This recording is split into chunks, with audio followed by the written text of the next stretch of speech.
नमस्कार विद्यार्थी मित्रांनो, आपण पैसा म्हणजे काय आणि पैशाचा सप्लाय याच्या संबंधी काही थिअरीज म्हणजे सिद्धांत बघितले. आता आपण ॲक्च्युअल पैशांचा सप्लाय, पैशांचा पुरवठा आणि त्याच्याशी संबंधित भारताच्या संदर्भाने जे काही डिटेल्स आहेत ते बघणार आहोत. ओके, याच्या आधी 2-3 पॉईंट्स आपण नोट करून घेऊ. आधी पहिला मुद्दा म्हणजे government of India produces all coins and rupee note. हे आपल्याला माहीतच आहे की सगळे जे कॉइन्स म्हणजे नाणी असतात आणि 1 रुपयाची नोट असते, हे कोण प्रोड्यूस करतं? गव्हर्नमेंट ऑफ इंडिया, म्हणजे केंद्र शासन, भारताचं केंद्र शासन. आणि जी रिझर्व्ह बँक असते, रिझर्व्ह बँक काय इश्यू करते? पेपर करन्सीज म्हणजे नोटा. ओके, 1 रुपया सोडून बाकीच्या जे सगळ्या नोटा असतात आपण जे बघतो 10, 20, 100, 200, 500 वगैरे ज्या काय असतील त्या, या कोण इश्यू करतं? Reserve bank of India, right? Okay, so हे शासन आणि रिझर्व्ह बँक जे फिजिकली पैसा प्रोड्यूस करतं ते खऱ्या अर्थाने असतं, ती असते ॲक्च्युअल करन्सी, फिजिकल करन्सी, ज्याच्यामध्ये नोट्स असतात म्हणजे पेपर नोट्स आणि कॉइन्स असतात म्हणजे नाणी असतात. ओके, हा खऱ्या अर्थाने फिजिकल प्रत्यक्षरित्या दिसणारा पैसा असतो. आणि त्याच्यानंतर आपण बघितलेलं आहे की या पैशाच्या आधारावर पतनिर्मिती होते. पतनिर्मिती कशी होते त्याची प्रोसेस आपण बघितली, त्यामुळे मी रिपीट करत नाही. ही पतनिर्मिती नॉर्मली कोण करतं? मेजरली कोण करतं? कमर्शियल बँक म्हणजे व्यापारी बँका. त्या काय करतात? डिपॉझिट घेतात लोकांकडनं आणि ते डिपॉझिट परत करायला वेळ असतो, त्यामुळे तोपर्यंत ते डिपॉझिट दुसऱ्यांना लोन म्हणून देतात आणि अशा पद्धतीने पतनिर्मिती होत जाते. ती कोण मेनली तयार करतं? कमर्शियल बँक्स म्हणजे व्यापारी बँका, राईट? ओके, आता बघा, जी एखाद्या गोष्टीची पतनिर्मितीची क्षमता असते आणि एक रोखता किंवा तरलता असते. या दोन गोष्टी काय आहेत आपण ऑलरेडी बघितलेलं आहे. रोखता किंवा तरलता याला इंग्लिशमध्ये शब्द आहे लिक्विडिटी. Okay, liquidity. लिक्विड म्हणजे काय आपल्याला माहिती आहे? द्रव. द्रव हे इझिली फ्लो होतं, बरोबर? असं इझिली फ्लो होतं. मग तरलता किंवा रोखता एखाद्या गोष्टीची म्हणजे काय? किती इझिली त्या गोष्टीचा आपण वापर करू शकतो विनिमयाचं साधन म्हणून. म्हणजे मला समजा एखादी गोष्ट खरेदी करायची आहे, तर माझ्याकडे जर ॲक्च्युअल नोटा असतील तर मी फटकन बाजारात जाऊन त्या नोटा देऊन ती वस्तू खरेदी करू शकतो. म्हणजे नोटांची तरलता किंवा रोखता खूप जास्त आहे. पण समजा माझे बँकेमध्ये पैसे ठेवलेले असतील, आत्ता माझ्याकडे रोकड़ा पैसे नाही आहेत, बँकेमध्ये ठेवलेले आहेत, तर मला थोडा वेळ लागेल, मला बँकेत जावं लागेल, ते पैसे काढावे लागतील किंवा ATM मध्ये जाऊन पैसे काढावे लागतील आणि मग मी बाजारात जाऊन घेईल. म्हणजे त्याची रोखता किंवा तरलता कमी झाली. समजा माझं 1 वर्षाचं फिक्स डिपॉझिट असेल, ते मोडून मला समजा बाजारातनं वस्तू घ्यायची असेल तर मला ते 1 वर्षापर्यंत थांबावं लागेल, नाही तर मग लवकर मोडलं तर पेनल्टी भरावी लागेल. पण तरीसुद्धा काय त्याची रोखता कमी झाली, कारण काय लगेचच्या लगेच मला FD मोडून लगेच बाजारात जाऊन एखादी वस्तू घेता येत नाही. म्हणजे तिची तरलता किंवा रोखता अजून कमी झाली, राईट? समजा माझ्याकडे एखादं TV, रेफ्रिजरेटर वगैरे असेल की जे विकून मला बाजारातनं दुसरी वस्तू आणायची आहे, त्याला आणखी जास्त वेळ लागेल.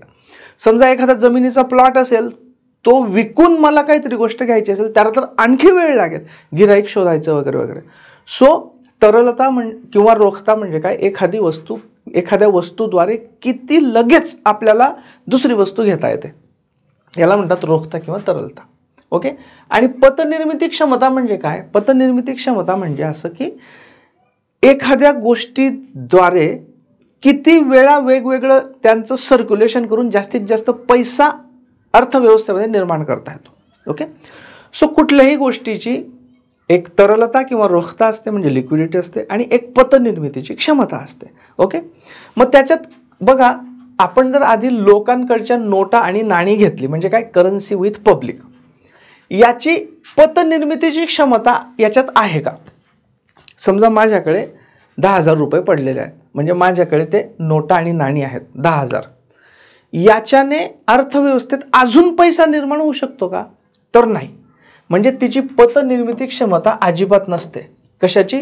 आपल्याकडच्या ज्या नोटा आणि म्हणजे नाणी असतात म्हणजे करन्सी विथ पब्लिक.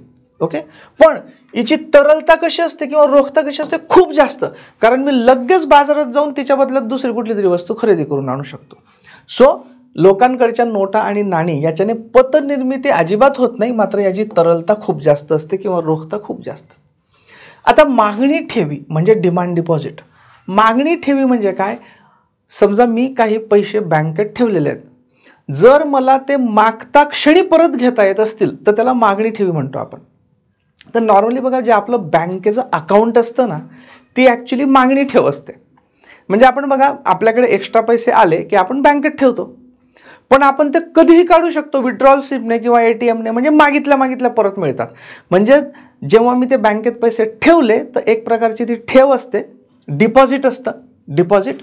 ओके, ठेव. पण डिमांड म्हणजे मागितल्या मला ते काढता येतात.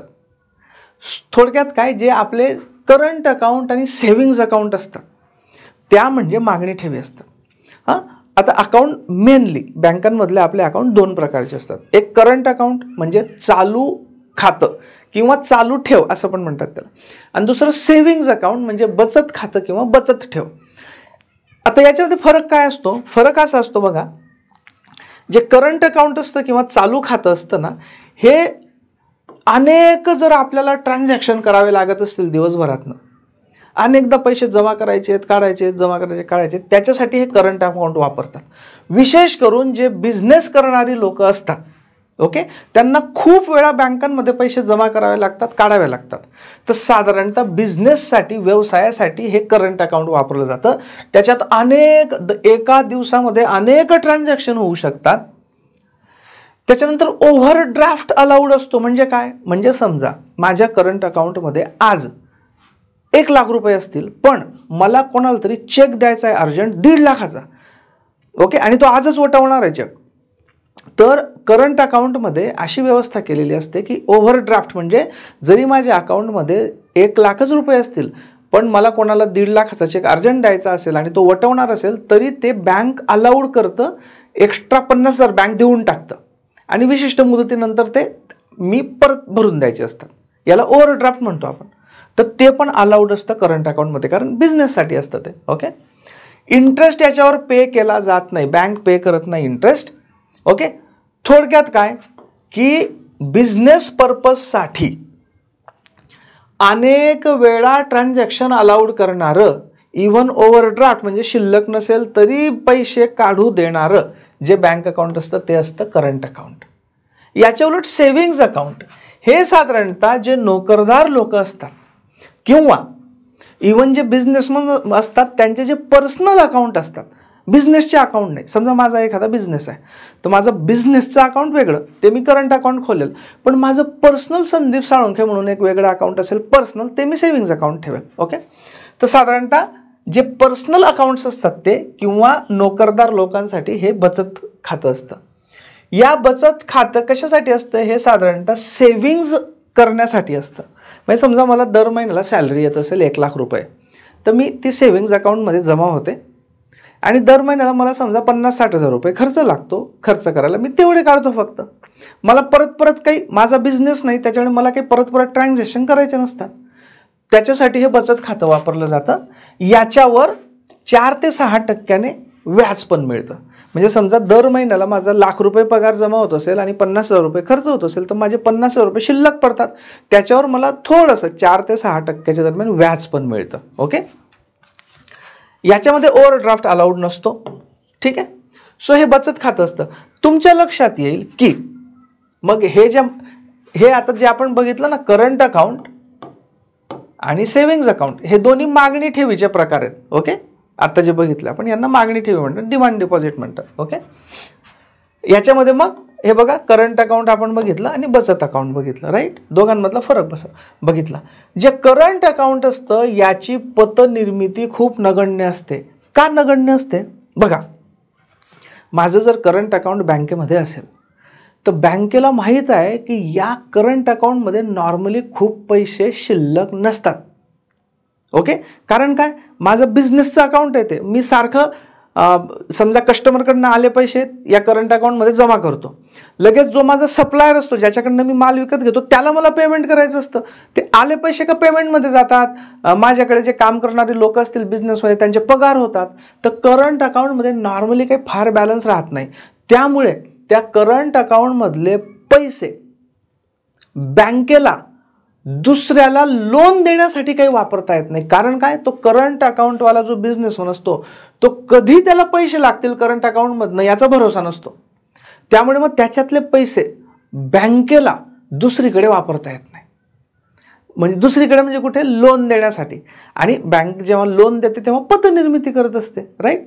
सो करंट अकाउंटची पतनिर्मिती क्षमता नगण्य असते. अगदी थोडंफार वापरता येऊ शकतं बँक मोठी करंट अकाउंट असेल तर. मात्र जे बचत अकाउंट असतं याच्यापेक्षा थोडीशी जास्त असते, तरी ओव्हरऑल कमीच असते, पण करंट अकाउंटपेक्षा जास्त असते. का? कारण जे बचत खातं असतं, बचत ठेव असते, बँकेला माहीत असतं की हा जो माणूस आहे याचं सेव्हिंग्ज अकाउंट आहे, याच्यावर काही फार ट्रान्झॅक्शन सारखे ट्रान्झॅक्शन होत नाही, हे बचतीसाठीचं अकाउंट आहे, त्यामुळे याच्यात बऱ्यापैकी बचत असते. ते पैसे आपण तात्पुरते दुसऱ्याला लोन देण्यासाठी वापरू शकतो, हे बँकेला कळतं. कारण बँकेला माहीत असतं की हा नोकरदार माणूस आहे किंवा बिझनेसमनचं हे पर्सनल खातं आहे, हा काही परत लगेचच्या लगेच काढायला येणार नाही पैसे, आपण हे पैसे दुसरीकडे वापरू शकतो. ओके, म्हणजे पतनिर्मिती करू शकतो दुसऱ्याला लोन देऊन. ओके, सो करंट अकाउंटपेक्षा सेव्हिंग अकाउंटची म्हणजे बचत खात्याची पतनिर्मिती क्षमता जास्त असते. आता रोखता जर बघितलं, जी मागणी ठेवीमध्ये करंट अकाउंट असतं, करंट अकाउंटची पण रोखता जास्तच असते. कारण काय, आपण क्विकली पैसे काढू शकतो आणि घेऊ शकतो काहीतरी दुसरी गोष्ट. बचत खात्याची तरलता मध्यम असते. का? कारण बचत खात्यामध्ये एका महिन्यामध्ये किती ट्रान्झॅक्शन करायचे याला लिमिट असतं, त्याच्यामुळे त्याची तरलता कमी असते. समजा असं आपण इमॅजिनेशन म्हणून समजू की समजा बचत खात्यामध्ये 50 ट्रान्झॅक्शन अलाउड आहेत, ऑलरेडी आपले 50 ट्रान्झॅक्शन होऊन गेलेले आहेत, तरी आपल्याला काहीतरी वस्तू बाहेर घ्यायला जायचं आहे, त्यासाठी आपल्याला पैसे पाहिजेत या बँकेतनं. तर आपले जर 50 ट्रान्झॅक्शन होऊन गेले असले तर बँक आपल्याला अलाउड करणार नाही बचत खात्यामध्ये. म्हणजे याची तरलता रोखता कमी झाली की नाही, लगेच आपण तो पैसा वापरू शकतो का? नाही. ओके, सो याची कमी होते. आता या मागणी ठेवी होत्या, आता येऊ आपण मुदत ठेवींकडे. त्याला इंग्लिशमध्ये म्हणतात टाईम डिपॉझिट्स. टाईम डिपॉझिट्स किंवा मुदत ठेवी म्हणजे काय? बघा, मागणी ठेवीमध्ये काय होतं, मागणी केल्या आपल्याला परत मिळत होते पैसे बँकेतनं. टाईम डिपॉझिटमध्ये म्हणजे मुदत ठेवींमध्ये मुदत फिक्स असते, त्याच्या आधी नॉर्मली आपल्याला ते पैसे बँक काढू देत नाही. समजा आपण 6 महिन्याचं, यालाच आपण फिक्स डिपॉझिट पण म्हणतो किंवा टाईम डिपॉझिट म्हणतो.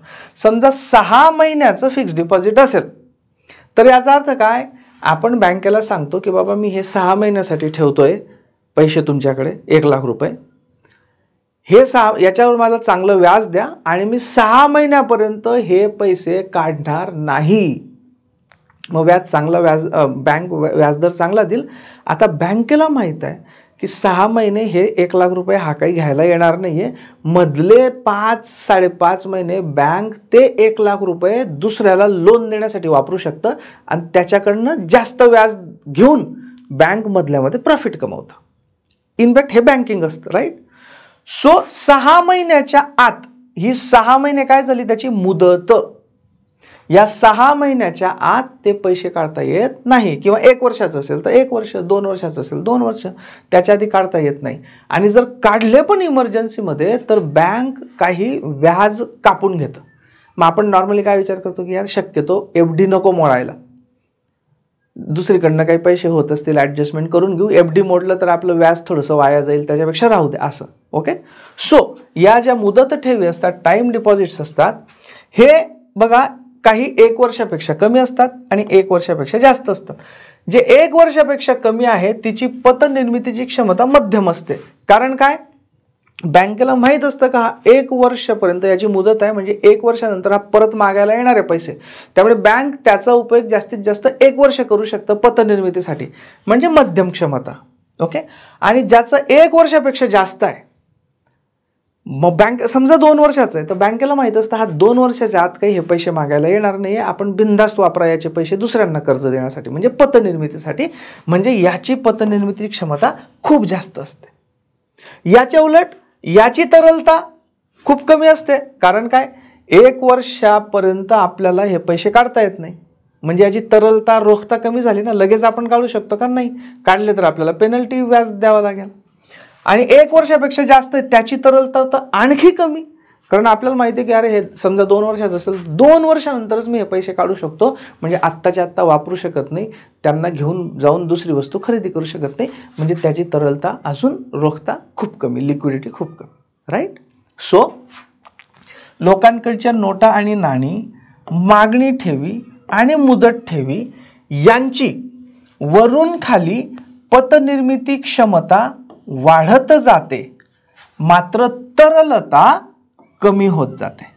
ओके, सो पतनिर्मिती क्षमता वाढत जाते वरून खाली, ओके, वाढत जाते, आणि याची वरून खाली तरलता कमी होत जाते, राईट. सो नॉर्मली सूत्र असं असतं की ज्या गोष्टीची पतनिर्मिती क्षमता जास्त त्याची रोखता किंवा तरलता किंवा लिक्विडिटी कमी, आणि ज्याची पतनिर्मितीची क्षमता कमी त्याची रोखता किंवा तरलता किंवा लिक्विडिटी जास्त, राईट. Clear, right. ओके, ठीक आहे. आता साधारणतः एक आपली जी इकॉनॉमी असते, इकॉनॉमीमध्ये सरकारला, RBIला हे बघावं लागतं की बाबा समजा खूप महागाई वाढते, तर महागाई कशामुळे वाढते आहे? लोकांकडे खूप जास्त पैसा झाला आहे का? खूप मागणी वाढलेली आहे का? लोकांच्या हातातले जे पैसे आहेत किंवा जे अवेलेबल पत आहेत ते खूप वाढल्यामुळे लोक जास्त प्रमाणात खरेदी करतायत का? थोडक्यात काय की मार्केटमध्ये नेमका किती पैसा आहे आणि कशा प्रकारचा पैसा आहे हे वेगवेगळ्या कारणासाठी शासनाला आणि रिझर्व्ह बँकेला माहीत असणं गरजेचं असतं, आणि म्हणून पैशाचा पुरवठा हा मोजला जातो देशामध्ये. ओके, आता हा जो पैशाचा पुरवठा आहे, हा पैशाचा पुरवठा मोजण्यासाठी वेगवेगळे कार्यगट नेमलेले होते. सगळ्यात आधी 1961चा कार्यगट होता, पण तो खूप जुना आहे, त्याचं डिटेल्स बघायची गरज नाही. त्याच्यानंतर 1977 मध्ये एक कार्यगट होता, घोष हे त्याचे मिस्टर घोष हे त्याचे अध्यक्ष होते, सो त्याला घोष कार्यगट म्हणून ओळखलं जातं. त्या कार्यगटाचं नाव होतं second working group on money supply. Money supply म्हणजे काय? पैशांचा पुरवठा. Okay, second working group on money supply 1977. तर यांनी काही शिफारसी केलेल्या होत्या. त्या शिफारसीच्या आधारे 1977 पासून 1998 पर्यंत पैशांचा पुरवठा मोजला जायचा. त्याच्यामध्ये M1, M2, M3, M4 हे 4 प्रकार होते, आणि त्याच्या व्यतिरिक्त एक रिझर्व्ह मनी, त्याला M0 असं आपण म्हणतो, तो पण होता, पण हे M0 काही ऑफिशियल नव्हता. So M1, M2, M3, M4 असे 4 सूत्र त्यांनी दिले की पैशाचा पुरवठा कसा मोजायचा. ते आपण डिटेल बघायची गरज नाही, फक्त मी इथे रेड जे केलेलं आहे ते लक्षात ठेवा की याच्यामध्ये बघा M2 मध्ये पोस्ट ऑफिस बँकेतले बचत ठेवी होत्या, आणि M4 मध्ये सुद्धा पोस्ट ऑफिस बँकेतल्या बचत ठेवी होत्या. ओके, मग बाकी करन्सी इन सर्क्युलेशन वगैरे ते आता आपण डिटेल बघणारच आहोत, त्याच्यामुळे इथे रिपीट करत नाही. थोडक्यात काय एक लक्षात ठेवायचं की 1977चा जो कार्यगट होता, नंबर 1 म्हणजे त्याने 4 संकल्पना दिल्या होत्या, 4 सूत्र दिली होती पैशांचा पुरवठा मोजण्याची, M1, M2, M3, M4, आणि एक रिझर्व्ह मनी असतो M0. तो काही ऑफिशियली M0 असं नाव नव्हतं त्याला, पण तो पण मोजायचा असं होतं. So M1, M2, M3, M4, आणि त्याच्यातल्या M2 आणि M4 मध्ये पोस्ट ऑफिस बँकेतल्या बचत ठेवी होत्या. एवढे 2 गोष्टी लक्षात ठेवायच्या. ओके, कारण हा जुना झालेला आहे, त्याचं फार लक्षात ठेवायची गरज नाही. त्याच्यानंतर मग 1998 मध्ये अजून एक कार्यगट नेमला गेला, working group on money supply analytics and methodology of compilation या नावाने. Okay, working group on money supply, okay, पैशांच्या पुरवठ्यावरील कार्यगट, analytics and methodology of compilation, की कशा पद्धतीने कोणत्या मेथडने हे कॅल्क्युलेट करायचं याचा हा कार्यगट होता. याचे जे चेअरमन होते ते Y.V. रेड्डी होते. ओके, यांनी जून 1998 मध्ये आपला रिपोर्ट सबमिट केला. ओके, ठीक, आणि म्हणून मग 98 पासून नवीन पद्धत सुरू झाली. ओके, या वर्किंग ग्रुपने एकूण 4 मनी सप्लाय ॲग्रिगेट्स म्हणजे पैशांचा पुरवठा मोजण्याचे सूत्र 4 रेकमेंड केले. ओके, कशाच्या आधारावर? Balance sheet of banking sector म्हणजे बँकांचे जे ताळेबंद असतात त्याच्या आधारावर. ओके, ते कोणते होते? M0, M1, M2 आणि M3. म्हणजे थोडक्यात काय, जो घोष कार्यगट होता आधीचा 77 ते 98चा, त्याच्यामध्ये जो M4 होता तो इथे नाहीये. इथे M0, M1, M2 आणि M3 आहे. M4 याच्यामध्ये नव्हता. एनिवे आपण तो डिफरन्स बघणार आहे. ओके, ठीक आहे. सो त्यांनी काय सांगितलं घोष कार्यगटाने, की 4 हे सूत्रांनी मोजायचं मनी supply. M0, M1, M2, M3. M0ला म्हणायचं, ते आपण पुढे बघणारच आहोत, तरी सांगून देतो, मॉनिटरी बेस. ओके. M1ला म्हणायचं नॅरो मनी आणि M2 आणि M3ला म्हणायचं ब्रॉड मनी, असं कार्यगटाने सुचवलं होतं. त्याच्या व्यतिरिक्त हे अजून एक लिक्विडिटी ॲग्रिगेट्स म्हणजे तरलतेशी संबंधित त्यांनी 3 गोष्टी मोजायचं रेकमेंडेशन केलं होतं. ते म्हणजे L1, L2 आणि L3. आता बघा याच्यातला जो M असतो ना मित्रांनो, M म्हणजे मनी सप्लाय किंवा मनी. सो मनी 0, मनी 1, मनी 2, मनी 3 असं. आणि L म्हणजे काय, लिक्विडिटी म्हणजे तरलता किंवा रोखता. त्यांनी 3 लिक्विडिटी रेशो सांगितले, 3 लिक्विडिटीचे सूत्र सांगितले होते, L1, L2, L3. हे आपण डिटेल बघणार आहोत, सो डोंट वरी. ओके, ठीक आहे, राईट. आता RBI म्हणजे रिझर्व्ह बँक ऑफ इंडिया, हे जे M1, M2, M3, L1, L2, L3 असतात, हे रिझर्व्ह बँक ऑफ इंडिया त्यांचा एक वीकली स्टॅटिस्टिकल सप्लिमेंट असतो, WSS. ओके, म्हणजे प्रत्येक आठवड्याची, ओके, आठवड्यातली ही स्टॅटिस्टिकल सप्लिमेंट असते. आपण ॲक्च्युअल इंटरनेटवर जाऊन हे बघू. बघा, ही मी RBIची वेबसाईट उघडलेली आहे आणि पब्लिकेशन्समध्ये गेलेलो आहे. बघा, वीकली स्टॅटिस्टिकल सप्लिमेंट. ओके, त्या बुलेटिनची सप्लिमेंट असते.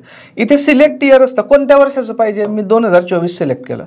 मंथ, आता ऑक्टोबरमध्ये आहोत आपण म्हणून ऑक्टोबर. आणि इथे आता कोणतं अवेलेबल, बघा 4 ऑक्टोबरची सप्लिमेंट अवेलेबल आहे, अगदी लेटेस्ट. ठीक आहे, तर मी हे 4 सिलेक्ट केलं, 4 तारीख 4 ऑक्टोबर. हां, आणि याच्यातलं मला काय सिलेक्ट करायचं आहे, तर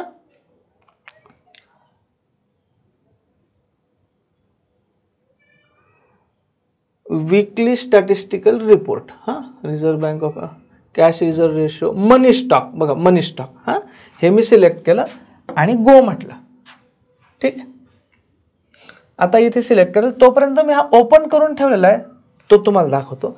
बघा, मनी स्टॉक कॉम्पोनंट्स अँड सोर्सेस. हां, म्हणजे पैशाचा साठा किंवा पैशाचा पुरवठा.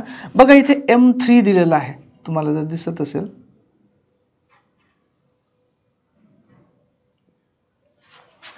इथे बघा M3 आणि मग त्याचे कॉम्पोनंट्स काय, आणि मग हे 2024 मध्ये 31 मार्चला 20 सप्टेंबरला किती होते. हां, हे सगळं डिटेल दिलेलं आहे बघा. सो हा जो वीकली स्टॅटिस्टिकल रिपोर्ट असतो RBIचा, त्याच्यामध्ये हे दिलेलं असतं. ठीक आहे, ओके.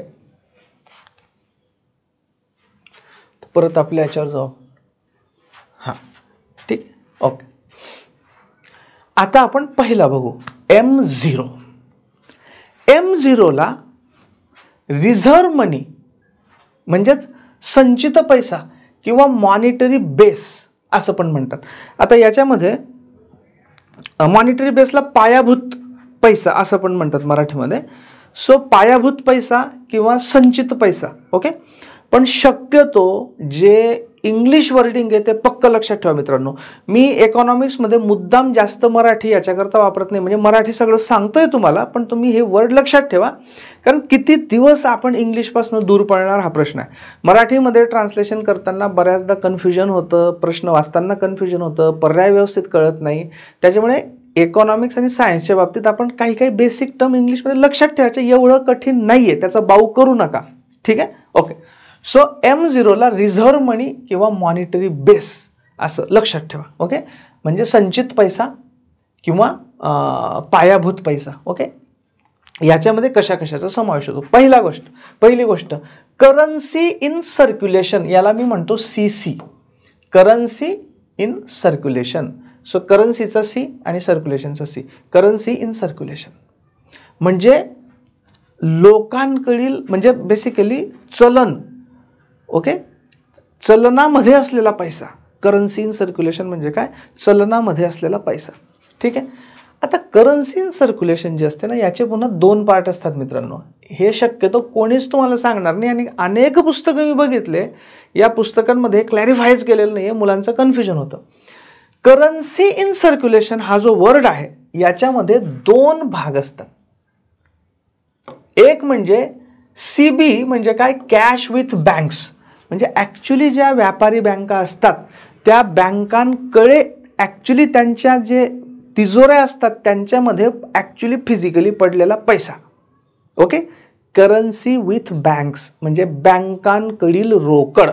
ठीक आहे. त्याला मी काय म्हणतो, करन्सी विथ बँक म्हणजे CB. आणि करन्सी विथ पब्लिक CP म्हणजे काय, ॲक्च्युली तुम्ही आम्ही आमच्या सगळ्यांकडे आपल्या खिशामध्ये, वॉलेटमध्ये, घरी, ड्रॉवरमध्ये वगैरे ॲक्च्युअल फिजिकली जो पडलेला पैसा आहे तो. So currency in circulation CC याचे 2 भाग कोणते असतात, currency with banks, cash with banks म्हणजे बँकांकडे असलेली रोकड आणि लोकांकडे असलेली रोकड, या दोघांचं मिळून करन्सी इन सर्क्युलेशन होतं, म्हणजे फिरणारी रोकड, बँकांकडची पण आणि लोकांकडची पण. क्लिअर, हे जरूर लक्षात ठेवा.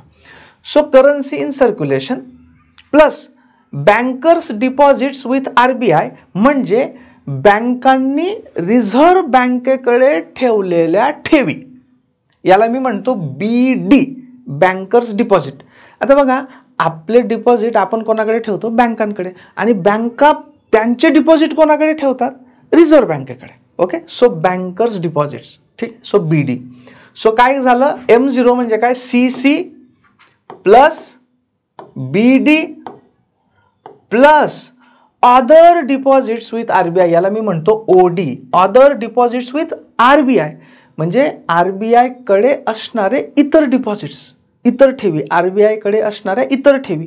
या कोणत्या, RBI कडच्या इतर ठेवीमध्ये डिपॉझिट्स ऑफ क्वासी गव्हर्नमेंट म्हणजे निमशासकीय and other financial institutions including primary dealers.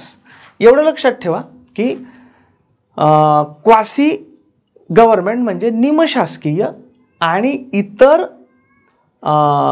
वित्त संस्था यांचे RBI कडे असणारे डिपॉझिट. दुसरं, balances in the accounts of foreign central banks and governments. बघा, वेगवेगळे दुसरे देश जे असतात त्या दुसऱ्या देशांचे RBI मध्ये खाते असतात, दुसऱ्या देशांचे, किंवा त्या दुसऱ्या देशांच्या ज्या सेंट्रल बँका असतात, जशी भारताची सेंट्रल बँक कोणती आहे, RBI, reserve bank of India, तशा दुसऱ्या देशांच्या सेंट्रल बँकांची नावं वेगवेगळी असू शकतात. सो दुसऱ्या देशांचे आणि त्यांच्या देशांच्या सेंट्रल म्हणजे मध्यवर्ती बँकांचे अकाउंट RBI मध्ये असतात भारतातले, त्यांच्या अकाउंटमध्ये असणारी शिल्लक, हे पण कशात आलं, अदर डिपॉझिट्स विथ RBI. त्याच्यानंतर accounts of international agencies such as international monetary fund et cetera. बघा, इंटरनॅशनल मॉनिटरी फंड, ओके, म्हणजे आंतरराष्ट्रीय नाणेनिधी, वर्ल्ड बँक आहे, जागतिक बँक, नंतर युनो आहे, युनायटेड नेशन्स ऑर्गनायझेशन वगैरे, अशा जे इंटरनॅशनल ऑर्गनायझेशन असतात त्यांचे पण खाती, भारतातली खाती हे रिझर्व्ह बँकेत असतात.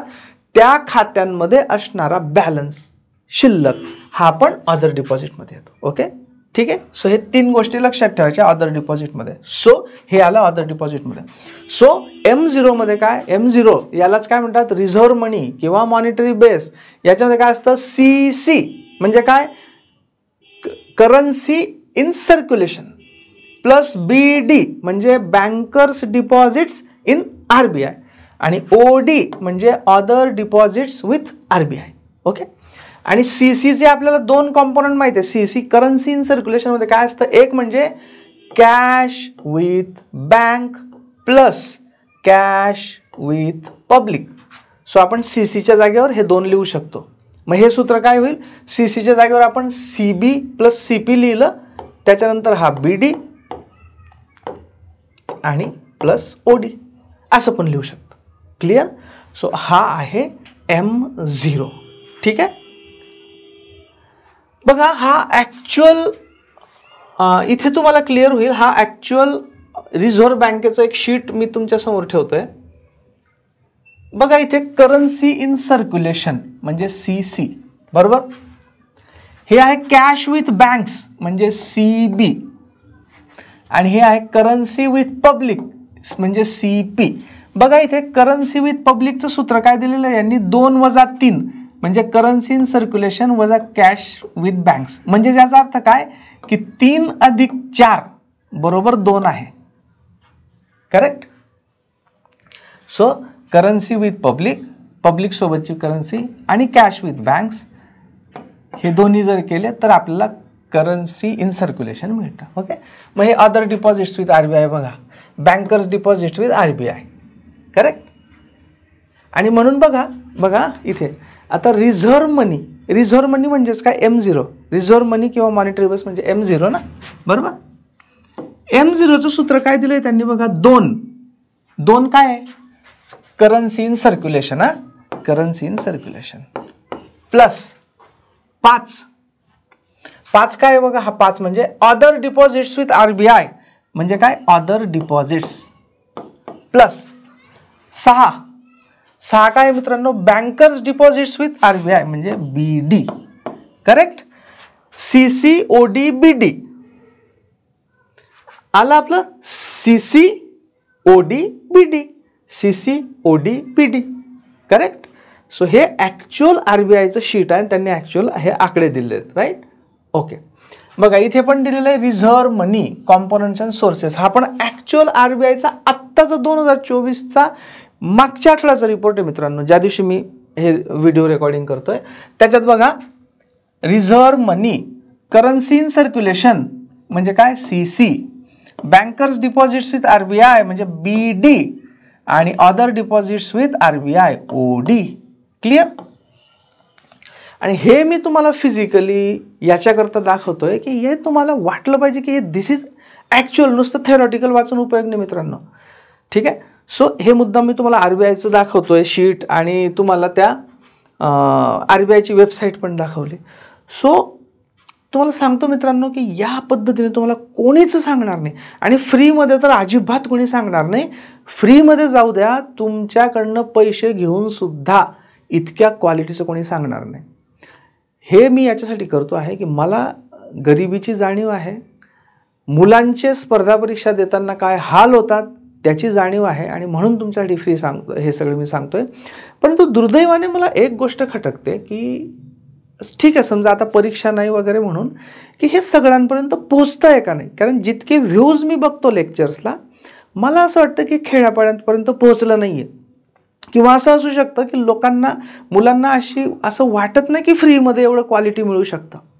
सो माझी तुम्हाला विनंती आहे, म्हणजे मला व्ह्यूजची गरज नाही, मला याच गोष्टीची गरज आहे की हे गरीबातल्या गरीबापर्यंत, गरजवंतापर्यंत हे पोचलं पाहिजे आणि खरं नॉलेज पोचलं पाहिजे, वरवरचं नाही. आणि म्हणून व्ह्यूजची मला चिंता नाही, पण ते योग्य मुलांपर्यंत पोचले. पण मी अनेक दुसरे चॅनल्स वगैरे बघतो तर त्याच्यावर हजारो व्ह्यूज असतात. मग मला असं वाटतं की अरे याच्यापेक्षा चांगलं आपण शिकवत असतात, म्हणजे याचा अर्थ मुलं बघतायत, काहीतरी बघतायत मुलं, मग या लेक्चर्सला मुलं का बघत नाही याच्यामागे काय कारण असू शकतं. 2च कारण असू शकतात. आयदर मुलांना असा विश्वास नसेल की कोणीतरी अत्यंत उच्च पदस्थ अधिकारी फ्रीमध्ये आपल्याला उत्कृष्ट नॉलेज देईल, कदाचित या चांगुलपणावरच मुलांचा विश्वास नसेल आणि म्हणून मुलं बघत नसतील की जाऊ दे रे फ्रीमध्ये असंच काहीतरी शिकवलं असेल. हे एक रिझन असू शकतं. दुसरं रिझन हे असू शकतं की अजून मुलींना माहीत नसेल खेड्यापाड्यामध्ये आणि इव्हन शहरांमध्ये. सो आयदर वे तुम्ही जास्तीत जास्त मुलांपर्यंत हे पोहोचवा जेणेकरून सगळ्यांना फायदा होईल. राईट. M0 आपण बघितला. पुढच्या लेक्चरमध्ये आपण M1, M2 आणि M3 आणि L1, L2, L3 हे बघू. राईट. Thank you very much.